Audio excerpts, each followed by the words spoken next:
हाथरस का मामला लगातार गर्म है। केस के लिए मुख्यमंत्री योगी आदित्यनाथ ने सीबीआई जांच की सिफारिश भी कर दी है, लेकिन परिवार के लोग न्यायिक जांच चाहते हैं। इसी बीच हाथरस मामले में पुलिस पर हुए एक तरफा एक्शन से आईपीएस संगठन भी नाराज है।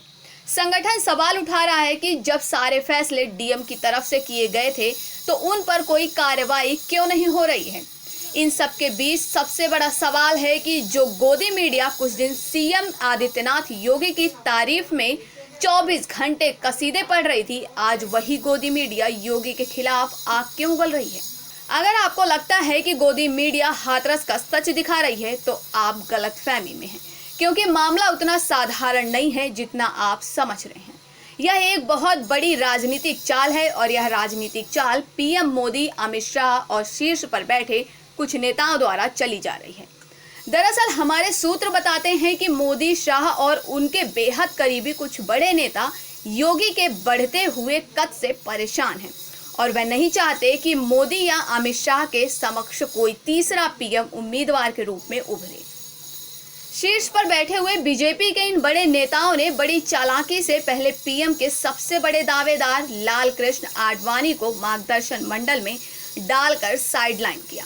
फिर दूसरे राज्य के अनसीएम को भी साम दाम दंड भेद की नीति अपनाकर साइडलाइन किया। ये सभी एक सीएम के तौर पर पीएम मोदी से अच्छा काम कर रहे थे और देश भर में उनको लेकर चर्चा थी कि पीएम के रूप में इनमें वो पोटेंशियल है कि वो अगला पीएम बन सके। लेकिन मोदी और उनकी चालबाज मंडली ने पहले शिवराज सिंह चौहान को मध्य प्रदेश में हराकर उनको औकात दिखाते हुए ये जता दिया कि मोदी के चरणों में झुके बगैर तो मध्य प्रदेश के सीएम नहीं बन सकते। और जैसे ही शिवराज सिंह चौहान ने घुटने टेके, उसके बाद ही ऐसा गणित खेला गया कि उनको मध्य प्रदेश का सीएम बना दिया गया। यही खेल बीजेपी की फायर ब्रांड नेता और राजस्थान की पूर्व सीएम वसुंधरा राजे सिंधिया के साथ भी खेला गया। सभी जानते हैं कि वसुंधरा राजे सिंधिया और मोदी के बीच में 36 का आंकड़ा रहता है। मोदी और उनके करीबी नेताओं ने वसुंधरा राजे को चुनाव में हराने के लिए गजेंद्र सिंह शेखावत को मैदान में उतार दिया था और बीजेपी की राजस्थान इकाई को पूरी तरह कंफ्यूज कर दिया था। राजस्थान में कांग्रेस ने जीत हासिल नहीं की, बल्कि ये जीत मोदी, शाह और उनकी चालबाज मंडली ने की। छत्तीसगढ़ के पूर्व सीएम रमन सिंह के साथ भी ऐसा ही किया, उनको भी हराकर घर बैठा दिया, क्योंकि रमन सिंह भी पीएम कैंडिडेट के रूप में उभर रहे थे। अब अगर हम बात करें योगी की, तो सब जानते हैं कि फिलहाल देश में मोदी को अगर कोई टक्कर दे सकता है तो वो सिर्फ योगी ही है।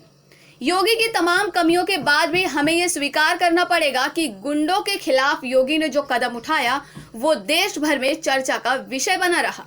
इसी वजह से मोदी और शाह की जोड़ी फुल टेंशन में आ गई थी कि कहीं योगी पीएम के रूप में लोगों की पसंद न बन जाए। योगी के इस इमेज को खत्म करने के लिए गोदी मीडिया द्वारा यह सारा खेल खेला जा रहा है। दरअसल योगी मोदी की कभी पसंद ही नहीं थे। यह समझने के लिए आपको थोड़ा पीछे चलना पड़ेगा, जब बीजेपी ने उत्तर प्रदेश में प्रचंड बहुमत हासिल किया था। वरिष्ठ पत्रकार और नमो स्टोरी अ पॉलिटिकल लाइफ किताब के लेखक किशुंक नाग की माने तो आदित्यनाथ योगी, मोदी और शाह की नहीं, आरएसएस की वजह से यूपी के सीएम बने। रिपोर्ट में दावा किया गया है कि पीएम मोदी ने मनोज सिन्हा का नाम फाइनल कर दिया था, लेकिन अंतिम समय में आरएसएस के वोटों के बाद उन्हें अपना निर्णय बदलने को मजबूर होना पड़ा। अब इसी बात से इस बात का अंदाजा लगाया जा सकता है कि गोदी मीडिया आखिर योगी के पीछे क्यों पड़ी हुई है।